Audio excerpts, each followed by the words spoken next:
Hello and welcome to the Churros y Tácticas Podcast. Much to the surprise of every listener in the world who thought that Diego was doing the intro, much to my surprise who thought Diego was doing the intro, but then by some, we've set principles and unfortunately we have to abide by those principles. So even when the morale and the momentum is not necessarily in my favor or Real Madrid's favor, we have to go by our set of rules in that, well, Barcelona also dropped 2 points and Toni Kroos did equalize and Real Madrid are ahead of Barcelona in the standings. So until we get a Colchonero on this podcast, then one of us has to do the intro. So I have done the intro and I forgot that I was supposed to do it. Really, I didn't realize I was supposed to do it until before the podcast. And here I am. I rolled some R's in there for you, Diego. Are you happy? How are you? I'm good. I would have been better had Toni Kroos / Hazard not had that tap in at the end in those final dying minutes where I was very excited with the scoreline, naturally, because at that point in time, Barca only had to depend on Atletico dropping points, and now it's Madrid and Atletico with 3 match days left. So, listen, it's the right thing to do. I'm sorry for all the Madridistas listening, but the fact is that Real Madrid did salvage a point, coming twice from behind to level out the scoreline and take a crucial point in the final stretch of this Liga season. There was no chance in hell that based on that I was going to do this intro. If I would have done not even 2 R's. And churros is spelled with 2 R's. I would have done 1 R. I would have done churros. And that's it, man. That's it. So I know there's so much to discuss. There's so much controversy. There's a lot of blood boiling on the end of Madridistas. I don't really know why, but I'm curious to find out why and learn more about it and see how badly the referees and VAR has been treating Real Madrid and the injustice that has been done. So over to you, Kiyan. Sobhani, the man that never talks about referees, the man that always praised Zizou for not complaining about referee decisions. That now is surely no longer the case. You have to roll that back, that statement, because I'm assuming we are going to talk about it. As was the narrative and stated multiple times, that when Zidane talks about the referee, it's with class and elegance and dignity and right, every positive trait, because he's like this spiritual, mythical figure that floats around. And it just does it annoy you, by the way? Because, by the way, that's exactly what Madrid had to live through during the Pep Mourinho era. It was like, oh, Barcelona is so morally superior and all this. So I'm glad that you get a taste of this. I'm glad you get a taste of it a little bit. So that's what's okay. I get it. Yes, I get that, and that's, I think, is a good comparison, an astute one, an accurate one at that with Pep. Yeah, it has been annoying me, and I'm happy that the truth is out. I'm happy that this double standard is now, put to bed, and we're seeing, the mask has been lifted, and Butragueño, Zizou, and company, they can finally be set free. Actually, Butragueño, finally, he actually does. He does almost every time talk about the referee. Yeah, he does. Absolutely. Yes. But again, with dignity and grace, my friend. Dignity and grace. I did think it was funny to point that out. Like, like when Zidane does it, it's with, look at the class he talks to the referee with. Like, yeah, that's just what a human's supposed to do. So, great. But it is true that you don't always see that in football. Well, to answer your question, we did spend... I can tell you exactly how long, because I actually uploaded that exact clip on YouTube of where we talked about the referee. It was the first 21 minutes, 22 minutes of the podcast was spent talking about the referee after the game. Mm-hmm. That is not something that happens often. I think part of the discussion was, like, the interesting part of the discussion for me was going over all of the handball revisions that FIFA has set out in the last few years. Sympathizing with the frustration of the fans who are trying to grasp the handball rule, because it's hard to do that when the rule changes so much over such a short span of time. sympathizing with the frustration about the ambiguity and the lack of clarity around the handball rule. Sympathizing with Asensio after the game, who said, we just don't really understand the handball rule anymore. We don't. Like, Militao wasn't even looking at it. My conclusion, by the way, but you know me.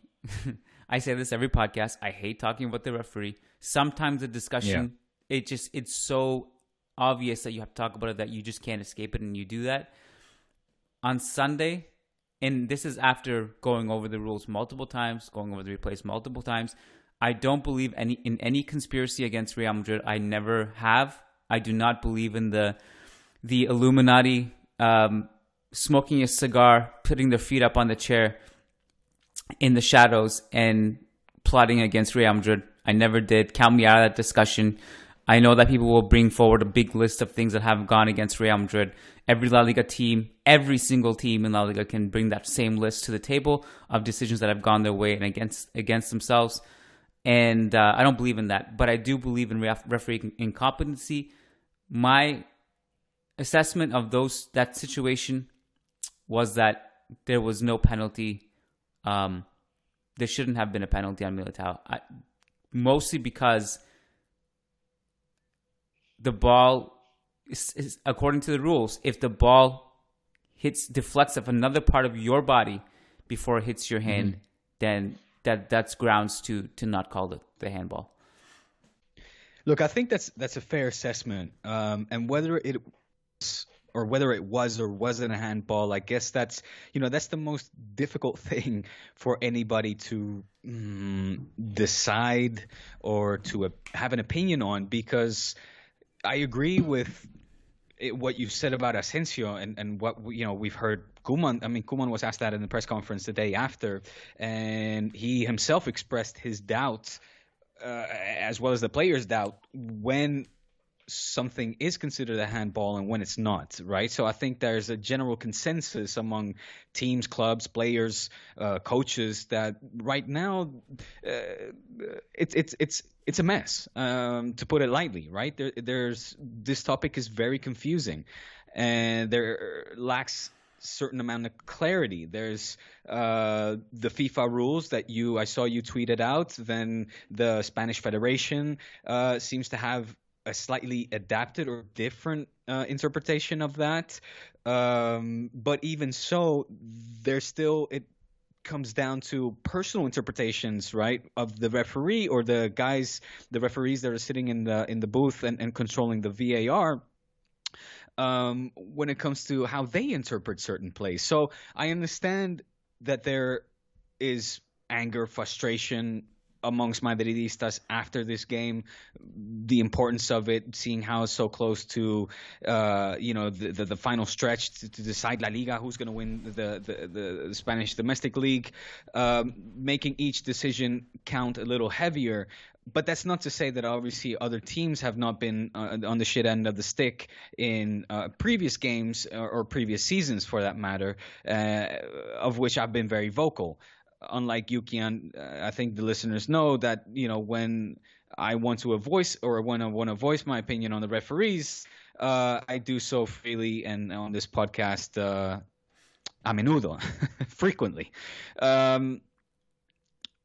However, what has surprised me, Kiyan, has been the absolute shit show, the pushback that we've seen on the biggest, most followed, most reputable as well, I would say, media outlets. Who is this? I need to take note of this media outlet. Reputable and reliable, and what else did you say? That exists? Sure. Well, look. Churros y Tácticas? Right. There are still journalists that I hold at a high standard, that I frequently listen to, that I enjoy listening to, and I have enjoyed listening to for 20 odd years or so, ever since internet allowed me to not just follow the Spanish league, living in Holland and doing so from newspaper articles that my grandfather would cut out and mail to me. But thanks to the internet, I was privy to, or thanks to that, I was able to follow it. The radio stations, I was able to follow the newspapers on a regular basis, and therefore also stay in tune to or just stay up to date with what I consider to be enjoyable / reputable reference points or journalists that are reference points of mine. And they've let me down, Kiyan. They've let me down, and I know that amongst culés, a lot of these journalists, Manu Carreño, for example, I'm happy to call him out by name. That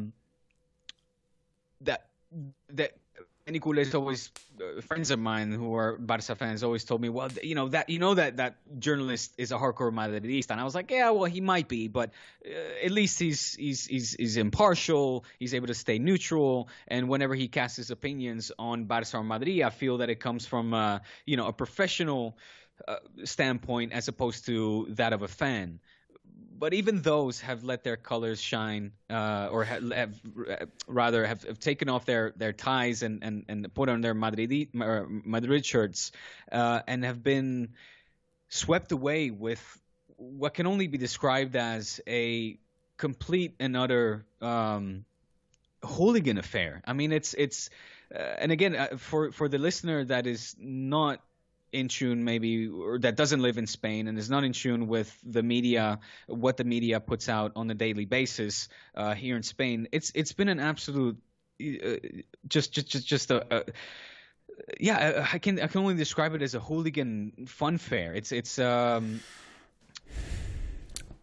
been disappointing, man, and I say that because this uncertainty when it comes to the handball rule has been the detriment, I think, to all teams. Like you pointed out, all teams, not only in La Liga. And that's another thing. I think that Spanish referees are being singled out somewhat unfairly, because when you talk to people from England, when you talk to people from France, Germany, Holland, the same debates are being held over there. So just to pinpoint La Liga or the lack of quality amongst Spanish referees, I think is unfair. And to then even go a step further and talk and say that the biggest team in Spain, the most followed team in Spain, the one that attracts the most, the biggest media outlets that really had their backs. And I say that, again, not from a conspiratorial standpoint, but simply because these media outlets are based in Spain. They've got journalists that are renowned Madrid followers. They generate the most, how do you say that? The readership or following, right? They have the biggest reach. All of these media they're like the Lakers of yeah, right. That's They're where like all the the Lakers reporters go. Correct. For them to say things like, I wish Mourinho was back, because if Mourinho was here, he would set the thing straight. Well, that's garbage. It is garbage. It's I've absolute never garbage. heard Or that. things. Well, again, some of my favorite journalists, or in that case, one of my favorite journalists said that, and he started his show out saying that. It just really caught me off guard, and it disappointed me, because I certainly don't see any sort of conspiratorial affair going on where the referees or the federation or La Liga is in a desperate attempt making sure that Madrid doesn't win the league, right? So I guess, I mean, look, that's really my biggest takeaway was that I was surprised by the backlash and the outrage of this call, whether you agree with it or not, but how far it has taken this whole concept of Madrid, being unfairly treated over the course of years by the federation and the referees. which is the conversation that is being held today. They're talking about una liga adulterada, right? A league that is fixed, basically. That's what they're calling it, a fixed league, making sure that Madrid doesn't win. I'm surprised by that, and quite fairly, or quite honestly, I'm shocked and a little bit disgusted by that is even a topic or that conversation is being held. But to be fair, Diego, I think if Real Madrid don't end up winning the league, I think that's a thing that's going to be talked about for years and years as something that was a part of the reason. I do think, like, given the fact that I don't, again, and I mentioned this on the Sunday night podcast, on the Management podcast, that the fact that I have to say, in my opinion, on a call is a huge problem, because it shouldn't be opinionated. It should be factual, whether it's a handball or not. And I think that's a huge problem with the rules, that we can even have opinions on the rules. It should be very clear cut, black and white, whether the rule was broken or not. So the fact that I say, in my opinion, it wasn't a penalty is a problem. But I do think, so look, VAR was supposed to solve problems like this, right? So if it's one thing for Asensio and Zidane and me and you and fans and Joe across the street and all these guys. It's one thing for these people to be confused by the rules. It's another thing for the referee to look at it and VAR to look at it and not get the call right. They're not the ones that are supposed to be confused, and they're not the ones that are supposed to get it wrong. And that's what I took issue with that night. Like, we can go, like, all the fans and all of us and journalists and all on Twitter and everyone go and check the rules and look at the revisions. Was it a penalty or not? And come away with a certain conclusion. The referee should know right away. And I don't. But the thing is, Kiyan, most referees actually say that this was the right call. Most referees here in Spain, most of them. In fact, I have yet to see a referee that say that was a bad call.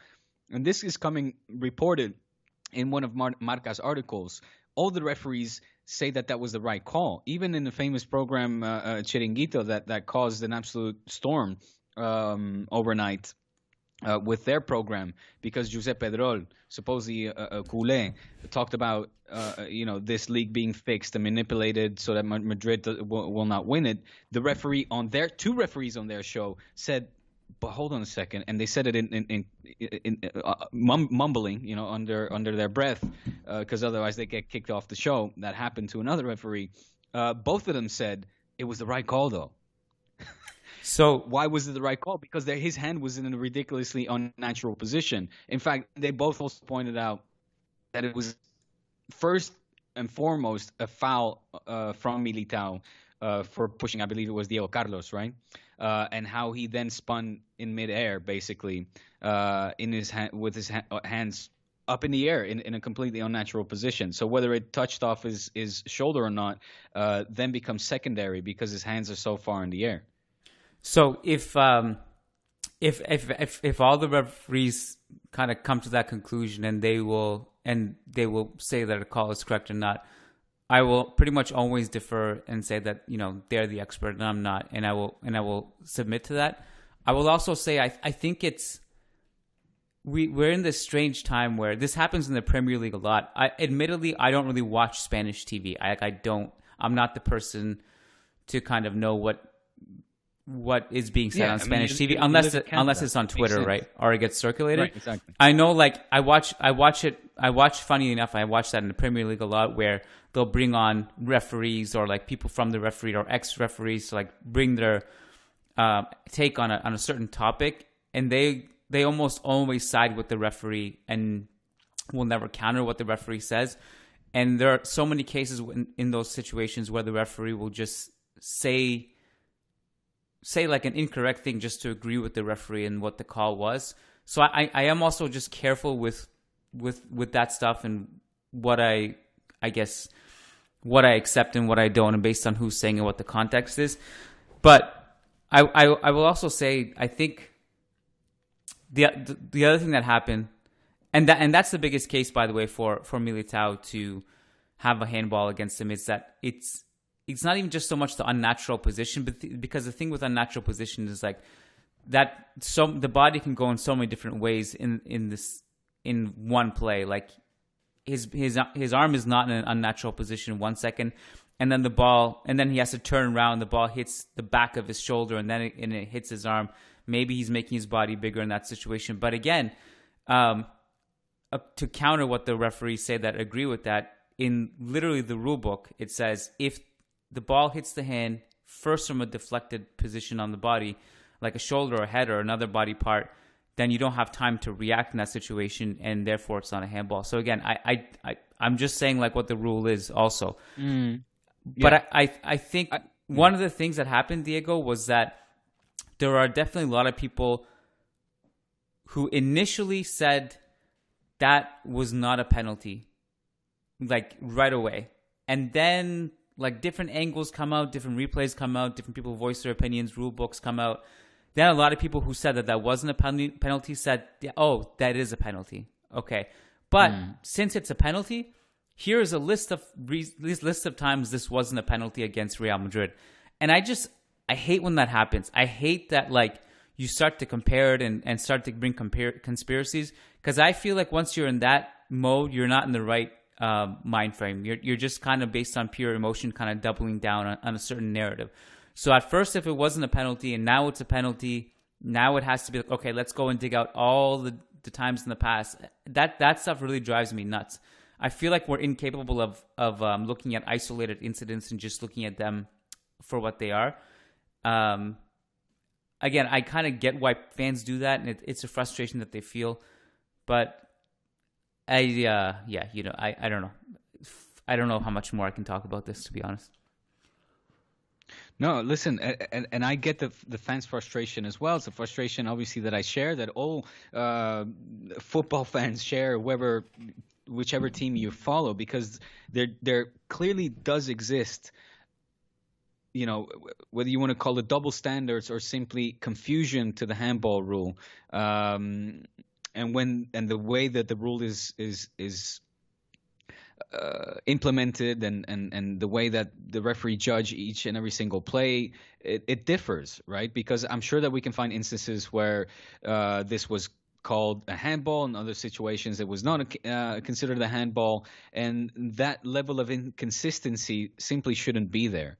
So again, I sympathize with Madridistas. I don't know if I ever say it. That. It's on record. I sympathize with fans of all teams that feel hard done by in these kind of situations, because I've been there many times, and that needs to be solved. However, to go so far to then put for all of the media outlets to start putting their operations into play and start broadcasting that Madrid is a victim here, and again, and it's this kind of double standard that really has me sick to my stomach, when just weeks prior, these same media outlets, some more reputable than others, were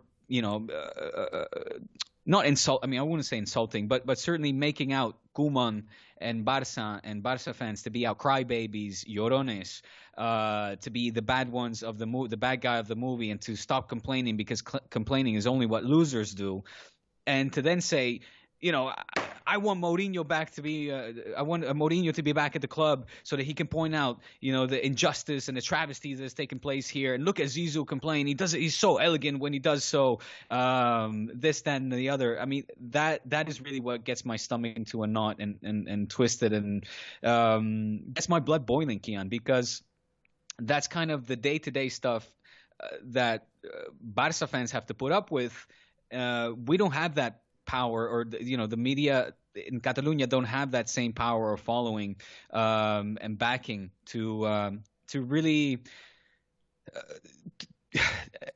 and not that Tebas is looking at this, not that Rubiales is looking at programa or at these programs on Movistar Plus and putting a call in and saying, guys, you know what, for the next game, let that one slide, because we don't want the media to be turning on us and things are getting hot under the collar. I don't think that takes place, but yeah, it doesn't sit well with me, man. It doesn't sit well with me that you see what you consider, again, reputable media outlets, certain journalists that are reference point for you, and then come out and say something like that when again, just weeks prior, it was a completely different story for them, and they make you feel bad for being angry about what you think is injustice that took place in on the pitch, and that does have an outcome, or that could have an impact and an outcome on who's going to win the league.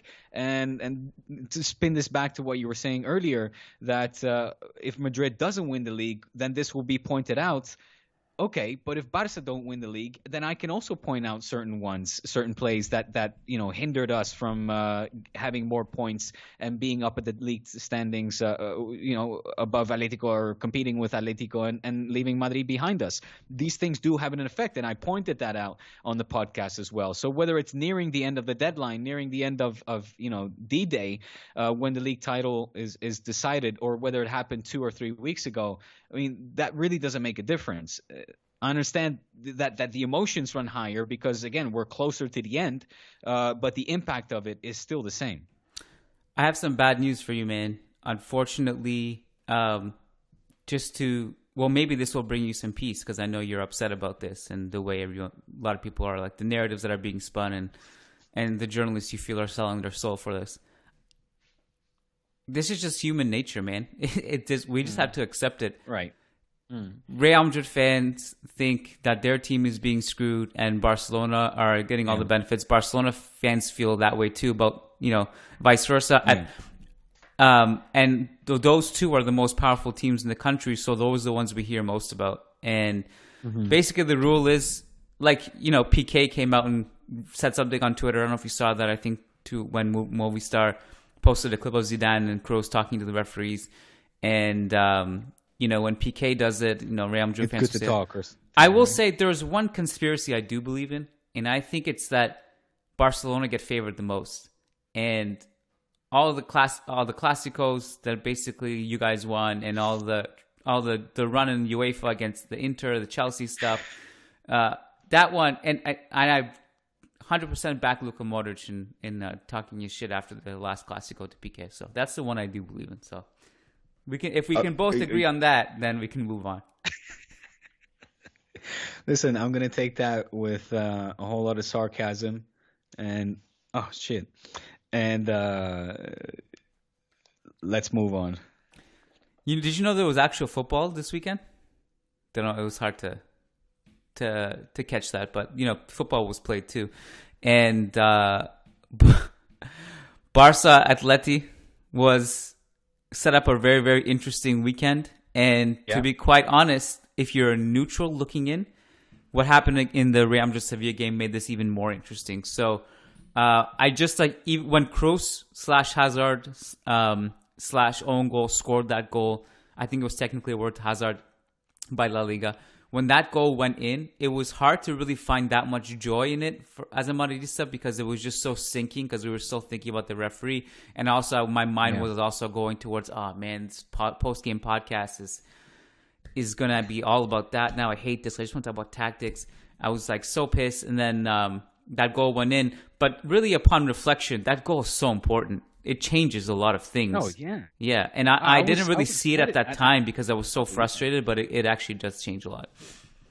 Oh, come on. I mean, that for me was, when that happened, I'm like, okay, Kiyan is doing the intro. Yeah. No doubt in my mind.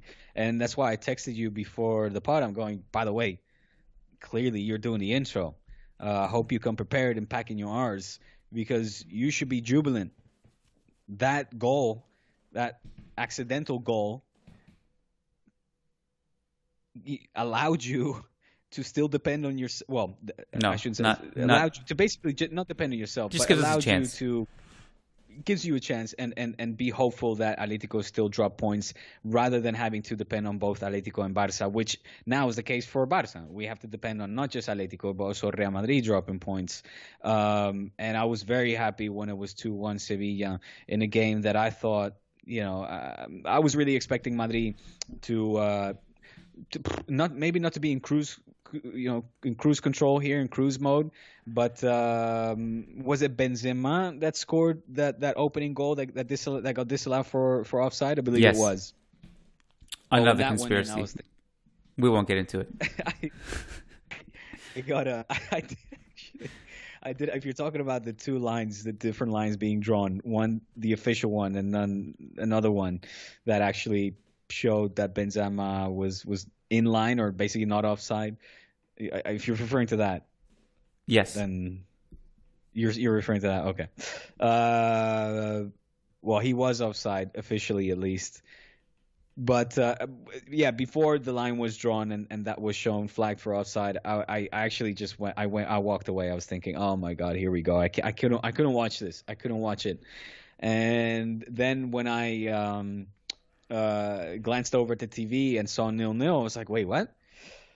And then obviously I got sucked into the game again.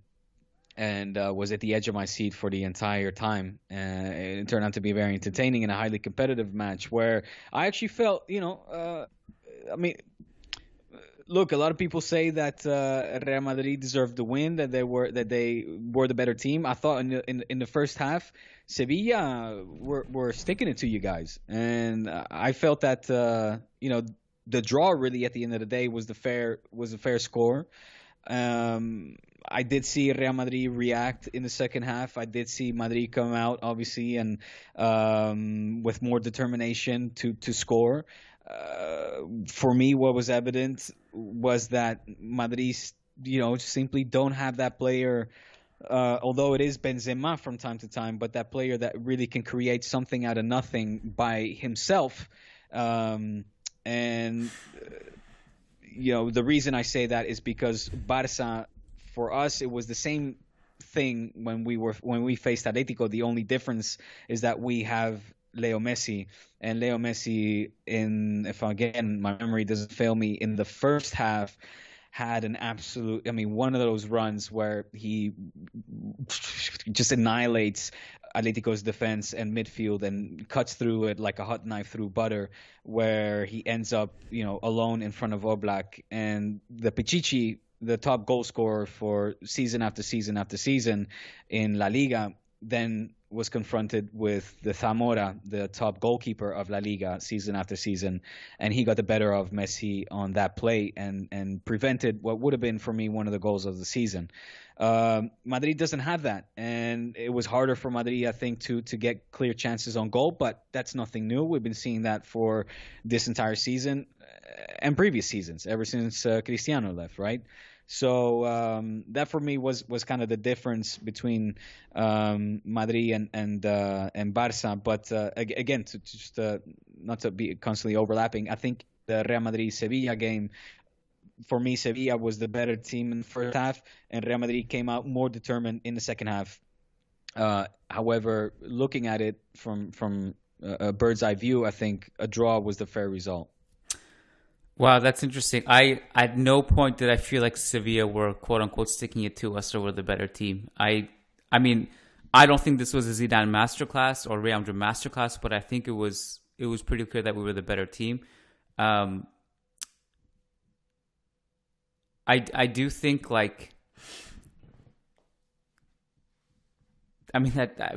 there were a couple moments in this game, and really one of them we have only ourselves to blame. That is the Vinicius miss. That was huge in the 6-yard box in the 64th minute. That he really has to be scoring that. The whole penalty sequence swung a lot of this momentum into Sevilla, and I really didn't feel like Sevilla did anything at all in this game. And I thought we were fine defending them. I mean, Fernando's goal in the first half. In the first half, bro. I honestly don't know what Sevilla did in the first half that was so, I guess... They were more aggressive. They were winning battles. They were winning the ball back better, more efficiently than you. Maybe sticking it to Real Madrid is exaggerating it a little bit, but I did feel that they had that upper hand in the first half when it came to, controlling the game slightly better than Real Madrid, at least comparing that to the second half. In the second half, Madrid came out and more or less steamrolled Sevilla, clearly knowing, what was at stake here. But I felt that, Sevilla was the better team in the first half. Either way, this was an improved performance from Real Madrid since stemming back from the Chelsea game. However, it was this is all part of the game, right? You need to finish your chances, and if you don't, then you only have yourself to blame. You can blame the referee all you want, and again, I feel like in this situation, I think it's justified that Real Madrid fans are upset and Real Madrid are upset, but you also got to take your chances too. What do you think has to happen? Again, that Hazard goal is so huge because all of a sudden you have to worry about Real Madrid now when you only had to worry about Atleti. So if Atleti had dropped points in the next 3 games and you caught up to them, then you would have won the league. But now you have to worry about Real Madrid doing the same too, and that would mean you wouldn't win the league if they win their next few games too, and Atletico drop points. But given that we were on the same team this weekend, making sure you don't lose to Atletico, which you didn't, we're on the same team a little bit for the next few games. So where do you see Atleti dropping points? What do you think is the banana peel? Is there one, or do they have this in the bag? No, I don't. Certainly not. They're facing Real Sociedad, if I'm not mistaken, tomorrow. Yes. Real Sociedad are an offensive powerhouse and goal-scoring machine is perhaps an exaggeration, but they certainly have that capability, the capacity to create chances, score goals, create danger, and make life very uncomfortable, even for a sturdy defense and reliable defense like Atletico de Madrid. They,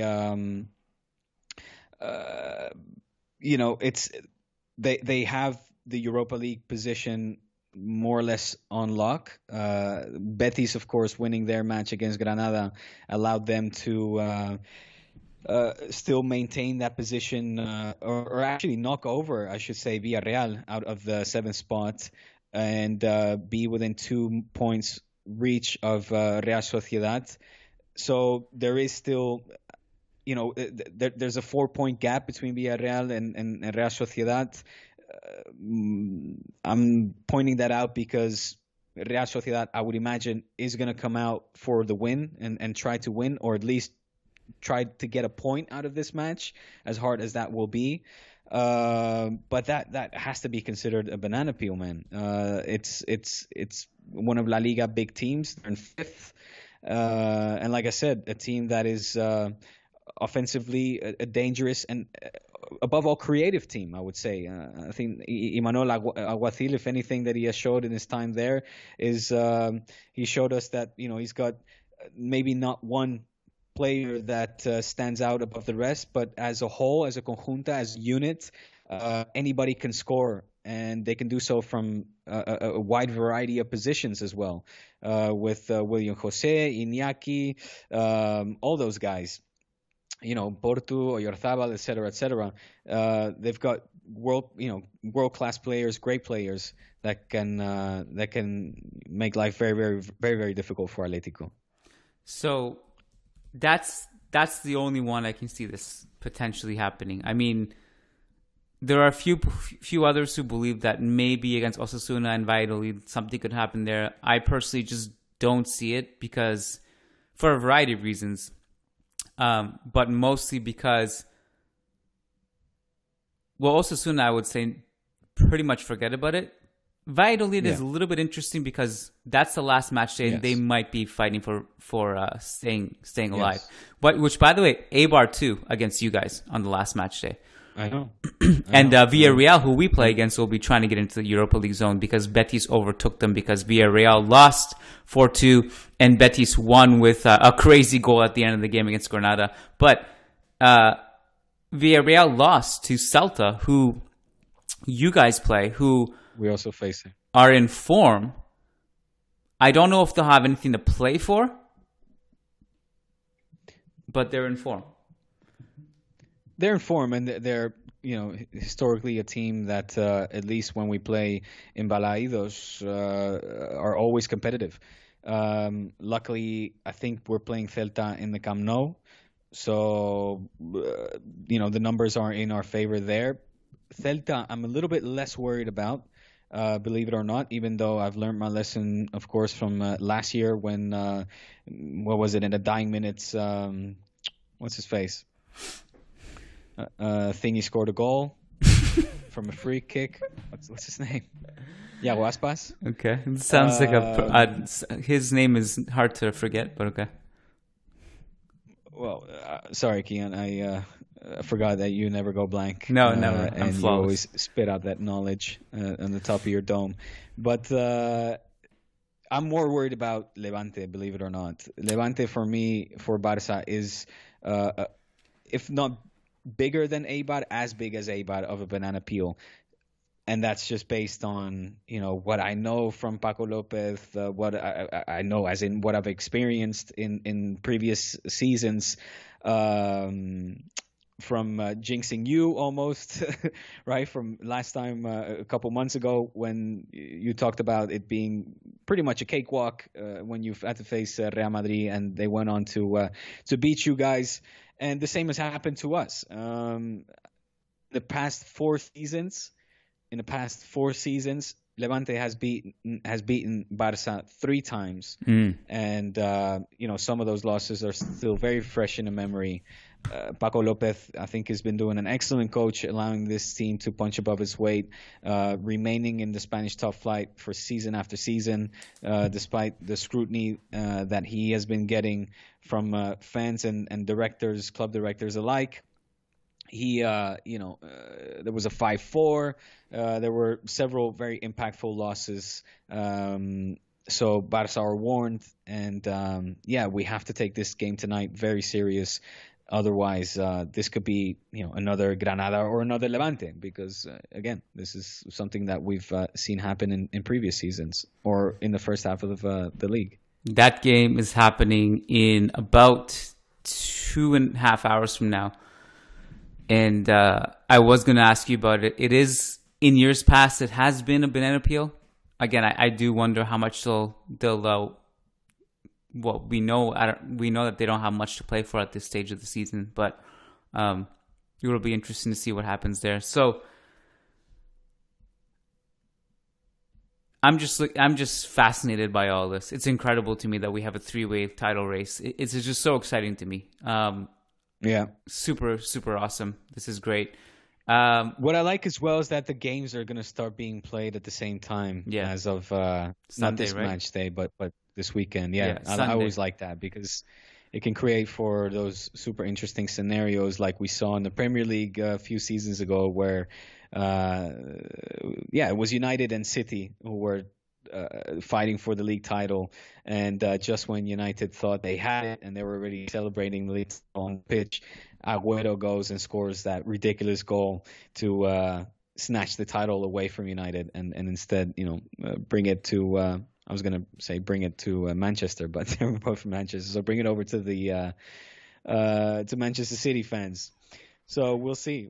I think it's a perfect script, man, and I obviously wish that Madrid would have lost those points against Sevilla. I think the fact that you did manage to come out with a point should be celebrated. I don't really get the anger and the frustration that Madridistas are feeling. I don't share those feelings or that hardship, unsurprisingly. But because you guys are in an excellent position, man. You guys are in a great position to win this league. And at this point, I tip you guys as favorites because Real Sociedad and Real Valladolid are two teams that I think are comfortable for Atletico. Even though Atletico seemed to have kind of clawed their way out of this slump that they were in where they were dropping tons of points, and they have gotten back, to winning ways. They beat Elche 1-0. It was a hard fought one, that as well. Obviously the 0-0 against Barça was good for them, but before that they dropped points against Athletic Club. when you look at Madrid, with them having crashed out of the Champions League, they have to make good by their fans. They are playing Granada, Athletic Club, and Villarreal next. 3 very easy teams. I mean, it's written in the skies. All right, I'm going to stop you there. I'm joking. This is getting out of hand. This is getting out of hand. I'm joking here, but you have to say that I don't know. It's Barca. We almost have to discard them in this title race, because it's between Madrid and Atletico. The fact that you're not depending on Barca, the fact that you're depending on Atletico dropping points, with again the fact that they are facing Real Sociedad and the team that is fighting still for survival. Okay, you're looking at Granada, you look at Athletic Club. Those are 2 teams that literally have nothing to play for, even though Granada was still somewhat in the hunt for a Europa League spot. That's now out of the question. They're what is it, 9 points away from that. Athletic Club the same, pretty much 8 points away. So those are 2 teams. Well, if you talk about teams that are not playing for anything, Granada and Athletic Club are your kind of favorite opponents in those given scenarios.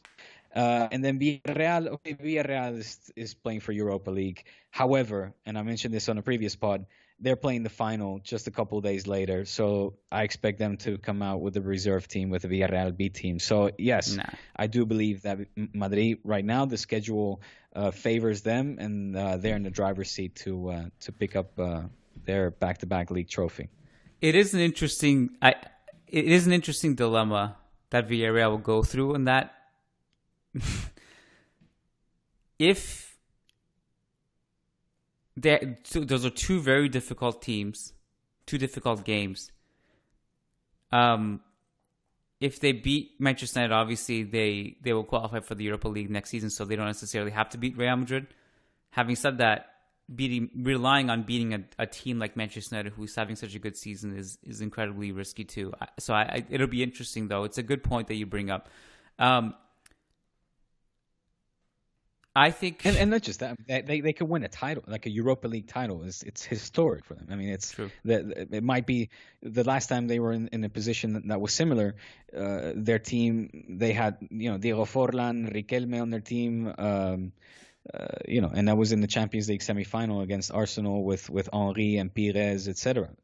2006, I believe. So it's not like they find themselves in that position very often. We'll see what position they will be. I mean, a lot can still happen in the next 2 games. That's 3 match days away. Who knows what the standings will actually look like then.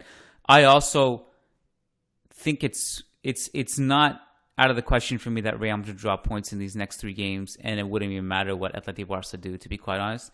And I can totally see a scenario, just because this is something that Real Madrid does. I could totally see a scenario where Athletic do drop points against Real Sociedad, but then Real Madrid drop points against Granada the next day, because that's just what they do.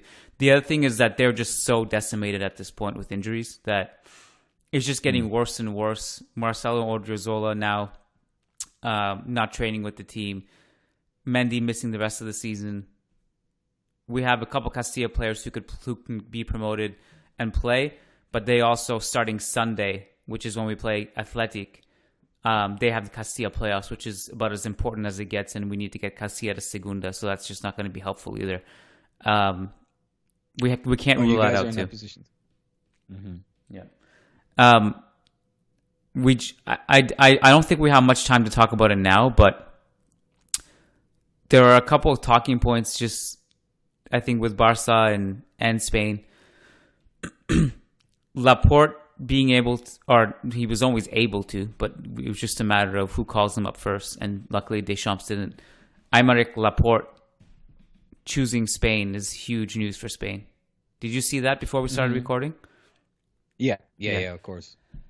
That's awesome. I think we can definitely bring that forward to when we actually get to the international break and stuff. But off the cuff, I mean, that's just massive news, especially with Ramos's current state. And even if Ramos was in perfect shape, this day was coming anyway. And to have Laporte and Pau Torres together is massive moving forward, because kind of the partner and the guy who's supposed to be the guy, it's just been it's been volatile and not really someone reliable like Inigo and Hermoso. Yeah. These guys haven't necessarily translated to successful stints with Spain, and it's just massive news to have Laporte there. Really massive news. Yeah, I mean, I said when we were talking about the Spanish national side and talking about Pau and Inigo, that for me that was the go-to couple, the go-to duo when it comes to central defenders, at least for Luis Enrique. And now certainly with Laporte obviously in the mix, that changes it up for Luis Enrique, massively. I think it's great news for Spain. I think it's great news. If I'm not mistaken, you now have Pau, Inigo, Eric Garcia, of course, and Sergio Ramos in your central defense, and to add somebody like Laporte with all of his experience and how solid he's been for Pep over in City. Yeah, I mean es una bendición. That's just a blessing for Luis Enrique and Spain moving into the Euro Cup. There's been a lot of a lot of discussion, a lot of people on both sides of the fence with regards to this Memphis, Depay, and Kun Aguero kind of thing, where Aguero reportedly has, is in the agreement to join Barcelona, but the stumbling block is Koeman, who wants Depay instead. Where are you on that?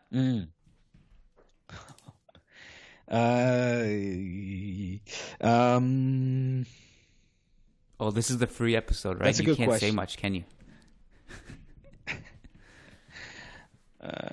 Let's just say that the interview with Depay is ready and locked and loaded. So and ready to go. I found it interesting though, because a lot of the discussion was like Aguero fits the profile, but he's old and not what he once was, and then Depay doesn't necessarily fit the profile, but he is younger and has more on the tank. I do think Aguero, obviously he's not the player he once was. I will also say Memphis, for all the talk about him not being a traditional striker, I think it's also fair to say he's versatile and a very, very good young player who can definitely help Barca. I do wonder if he'll get in the way of the development of Ansu Fati. It also not Ansu Fati's on the left though, Kiyan. So Koeman doesn't really play Ansu as an all-round number 9, even though he has with the youth team. So let's list off all the people you have on the right then, including Messi, Griezmann, and Dembele. I suppose Messi, you can call him a false nine, but the fact is he basically just lives on the right, drops deep, cuts in from the right. Griezmann is the other one who has been only now learning to navigate playing with him. And the other side of that coin is that maybe he's not a traditional striker, but Barcelona don't necessarily always play with a traditional striker, and traditional strikers have failed, so you need to be mobile. I'm curious to know how that works and how he fits. And I do wonder, and I don't think you and I have ever talked about this, but I also do wonder where Dembele's future is and whether it's with Barca or not too. That's another domino that will have to fall somewhere. Yeah, I mean, I don't need to be in fear, I think, of voicing my opinion when it comes to this topic. What I'll say is that it pretty much echoes what you just said. I think. Well, this is not opinion. This is fact. Depay is younger and in a healthier state than Aguero. I fear for Aguero's health, the amount of injuries that he's been experiencing, seeing as he is on the wrong side of 30. Having said that, I think that he would be more of a seamless fit, not so much for Koeman's system, but rather for the dressing room. I think that he would be received with open arms and would fit right in. Obviously, he's Messi's or one of Messi's best friends, and also the rest of the crew, your Piqués, your Griezmann, etc. I think I see it perhaps gelling. Maybe not better is not the right word. Gelling faster than maybe Depay, who, I don't know him personally, but he hasn't been shy to show, I guess, the kind of attitude that he has. He's a bit of a character. He comes across as a little bit maybe how should I say, pompous at times, a little bit. Let's just say he doesn't lack in self-confidence, and I wonder how that will be received in the Barca dressing room. And so yeah, but it what the media is reporting is that what you just said, Kiyan. That on one hand, certain people in decision-making positions want Aguero, but it does seem that Koeman much prefers Memphis Depay, who, by the way, has been seen house hunting in Pedralbes, the affluent area of Barcelona city. So take that as you will. I think you've given us all the hints we need.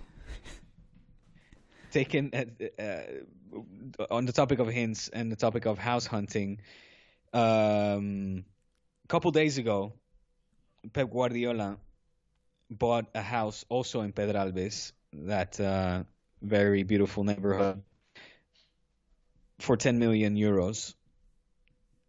A beautiful house. I think it was, just ginormous. Like I said, 10 million euros in value. That has also sparked tons of rumors and heated up the topic of a possible return of Pep Guardiola. Mind you that Ronald Koeman's position is not guaranteed or assured at this moment in time by anyone within the club. A lot of Diego bombs right now happening. A lot of hints. Where would that leave a signing like Memphis if the board would rather have Aguero, for example? Koeman wants Depay, and then all of a sudden, if the board decides not to go with Koeman, do they still sign Depay? Yeah, your guess is as good as mine. I honestly have no clue. Okay. Man, this is going to be an exciting finish of the season, but also an exciting summer. That's all I got to say. Yeah. Although it could have been more exciting had Neymar not announced his contract extension with PSG, then we would have really been in store for quite a circus and a theater spectacle of epic proportions with Haaland and Mbappe and Neymar and Depay and Pep and who knows what else. So him, that could have been the tipping point. That could have been the domino that would have created a domino effect of what potentially could have been epic proportions. I don't know if this summer will be as entertaining now that Neymar is staying put. I'm kind of glad to have not a Neymar summer for once. It'll be nice to have that out of the way. Did you see Jonathan Barnett's quotes, Bale's agent? Well, I not really. Enlighten me. I did see something with more trouble is brewing between the never-ending soap that is Gareth Bale and Real Madrid. Is that right? Well, just that. I mean, I think this one won't drag out too much because he's actually having a good season with Tottenham, which means that for all parties involved, it might actually be just beneficial for him to just stay there. So I think this one actually works out more than I thought it would work out a few months ago. It might be actually kind of straightforward and won't drag out too much. But he said, Barnett says, it's a 3-party discussion. It's us, Real Madrid, and Tottenham. We have our views and we will let them know. His future at Real Madrid, I very much doubt that. But if they want to put him on the bench, then that's fine. He always likes to have one thing where he stirs the pot a little bit. But that'll be another saga. I'll be relieved when that one's over too. The other one that we'll hear a lot of will be Hazard. A lot of Hazard articles every day, I think. Right. Yeah. So I'm sorry. I wanted to pull up that article that we're referring to now. So he's right. He said you would like to leave Bale on the bench with that kind of salary. Right. That's fine by me. Well, I guess that's a possible scenario. Where do you stand on that? Seeing how good of a season he's having with Tottenham. So would you like to have him back? A lot of people have been quick to point out that his stats are better than Asensio, Vinicius, Rodrigo, all these guys who were relying on production. Hazard, obviously. I also think that he's not getting that production if you put him in Real Madrid. Tottenham have the benefit of playing a certain way and playing a lot of counter-attacking football, which Real Madrid don't play. The other thing is that a lot of the discourse really was amplified when he scored his hat-trick against Sheffield, who are the worst team, and it's not even close in the Premier League, and they're just terrible. They can't defend. I think all that context is needed. Like, if you flip it and, swap him with somebody else, I think they're having a good season too. Maybe not on Bale level, but I'm happy to move on from Bale at this point because I don't think you're just going to get that production from him if you bring him back. I just want to turn the page, and So yeah, that's kind of where I am. Seems reasonable. So what about Camavinga? Haven't heard that name in a while. I think Zidane will always want to sign him. I think he's a really good player. I wonder where he'll fit if Zidane can make room for him. And I also wonder, like a lot of people think he would be a Casemiro backup. I actually see him as something more in that I think he can play in central midfield. And he would actually, if he arrives, I think you also have to start thinking about, where does Martin Odegaard fit? Because I just feel like even though they don't compete directly with each other, Odegaard's in this weird position where he indirectly competes with a lot of different players, just like Isco does, because he's versatile, but also not someone you can rely on defensively. And they play this role that doesn't exist in every team. And I don't think Camavinga, I don't know, it's not a name I've heard in a few months, but I don't know. I also think a lot of these signings will depend on what happens with Zidane this summer. That's a big one.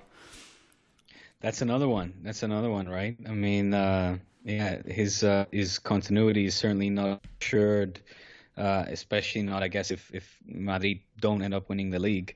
Something that he's also, I mean, his continuation, he's put that in question himself, right? Publicly in press conference. Zizou, I'm referring to. Has he? In press conferences, yeah. Like what? He's I'm trying to remember. Well, just talking, just basically putting it in question, or in doubt rather, whether or not he will be here for the next season. I think he's a type of manager who, it just wouldn't surprise me at all that like one day everything is normal and then the next day he just says I'm tired and I'm leaving. He's done that He's done that, right? He's done that obviously, but even as a player, he walked away from money and he never really cared about that stuff, and he's happy to just when he's ready to move on, he'll move on. So I feel like that's almost imminent. That happens at some point, and he's often expressed how tiring it is to be a manager at Real Madrid, how exhausting it is. You can tell even just by his demeanor in press conferences how much he just hates sitting there. He doesn't enjoy the experience. I wouldn't shock me if like he just hates managing just for press conferences alone. Pep and Klopp and other guys in the Premier League especially, I wouldn't even say Premier League. I mean, even in La Liga, every opposing manager is happy to speak, it seems. I just feel like they actually enjoy giving answers sometimes, but Zidane genuinely hates just sitting there, and you can just tell like he doesn't want to be there. And I wouldn't be surprised if press conferences are alone. Like if he didn't have to deal with any media at all, he'd probably enjoy the experience much more. I think the fact that he has to, after every bad result, he has to go and answer and justify everything. He hates that aspect of coaching. He really does. I think if that... But he's so elegant. He's so elegant. He's so beautiful. Such a beautiful man. He's a beautiful man. Beautiful species. It's elegant. Just floats in and out. Well, he does. but he also was very boring because of that. Get out of here with this elegant bullshit, man. He was complaining, talking to the ref, talking shit like everybody does, dude. It's fucking double standard. Makes me sick. That's on the topic of Bale and Hazard, I would love to see them both sitting on the Real Madrid bench, to be honest, talking golf, burgers, and Madrid last. Better yet, Bale, Hazard, Benzema next season up front. That's the hell of a revolution. That's the revolution we've been waiting for since Ronaldo left. Mm-hmm. It's been hard, man. It's been really hard to get the players you want in this landscape, I will admit. The way this roster is constructed and the amount of players that they have under the loan umbrella, they really have to be careful to navigate this properly. Otherwise, if they make the wrong decisions in the next summer or two, and they arguably already have in previous summers, then the entire outlook of the future can depend on some of these decisions, and they really have to get it right. And it's a tricky one, because the first domino that has to fall is what happens to Zidane, because I think the future outlook of several young players depend on whether Zidane is the coach or not. So you need to figure that out first. And I mentioned this on a recent Managing Madrid podcast, that if you believe that a certain player, if you believe in a certain player like Odegaard, for example, is one of the future building blocks of the team, but you trust Zidane to, when he says that maybe he doesn't want him, and again, that's just an assumption that I can't say that's a fact, but let's say Zidane says, no, I don't want him or Reguilon, and then you trust Zidane to do that, and then Zidane decides, like, I have to leave, I'm tired, I want to resign, or he doesn't stay long term, then you lose out on both the player and the manager, and I think that's a really tricky spot to be in. It's a tough thing to navigate. Something that also, because you don't have a sporting director, then it becomes extra tricky. So I think they really have to. There's a lot of pressure on them to make some of these little decisions and get them right. Otherwise, it can alter the future, the immediate future at least, for the next 3-5 years. It continues to surprise me that we as journalists and fans, etc., you really get a sense that there's little to no feeling or communication even between the Madrid board, Florentino in particular, and Zizou. I don't know if that's the case, but I think there is possible disagreements on who they value and stuff. There's also the fact that there's no communication with the players themselves. Reguilon and Achraf have both spoken about this in the past few months, that we didn't get a call. People criticize us for not wanting to fight for a place. Who said we didn't want to fight for a place? No one. They didn't even tell us we're not going to be a part of the squad. They just sold us or loaned us. And so we would have liked to have the decision, but if you don't want to let us have the decision, don't get mad at us and say, we didn't fight for our spot. They didn't even get a call from Zidane. So there's that communication aspect as well. Interesting. Well, to end this podcast, if you want to end it, I was going to end it with a little bit more Barca transfer comedy, since we're on the topic. Do it.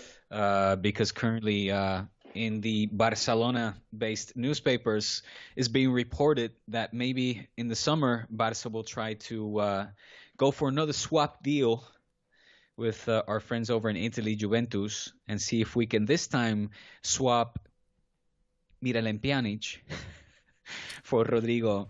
He's a Barca player? Oh my God. Remember? The forgotten Pjanic.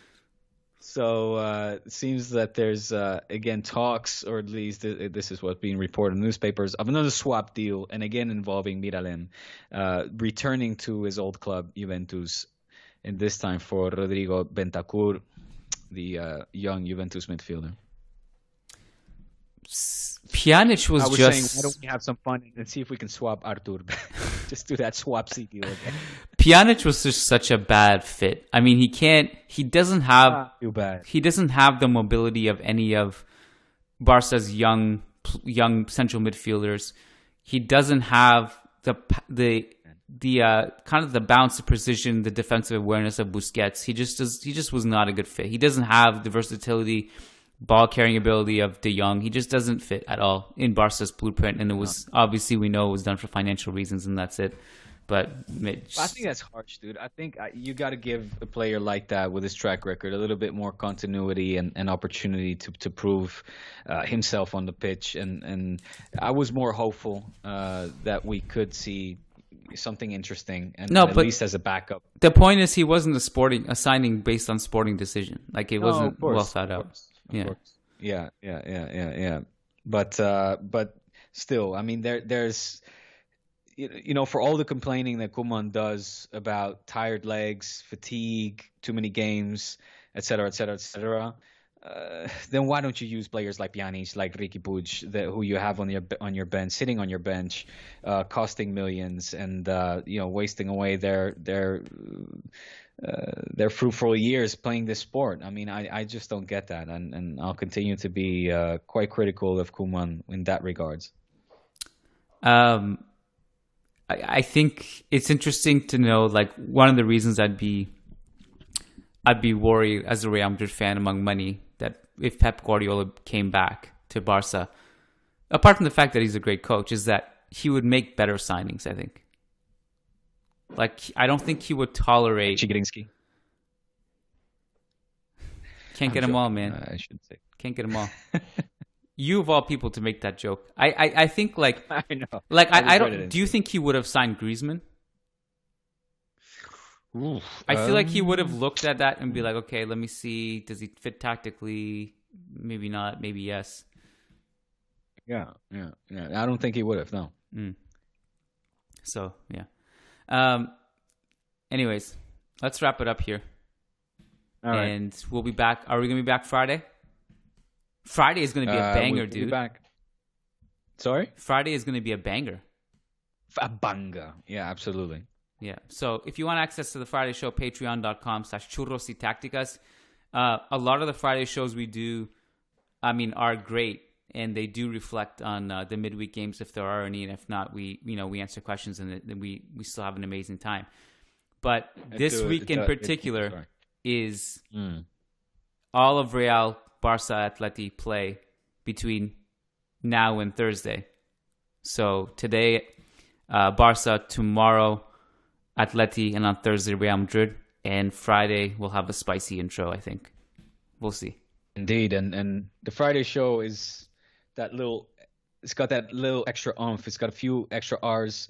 It's a little more grimy, a little dirty, a little more unfiltered. Yeah. And good for the soul. So, make sure you don't miss that. Also, exclusive Diego information that we don't get on the Monday pod or on the Tuesday pod. Which I leaked. I leaked on the Tuesday. I should have saved it. Yeah. Well, you gotta dig some more up. All right, Diego. This was fun. Chat Friday. Yeah, enjoy the game. Good. Take care. Bye. You too. Peace.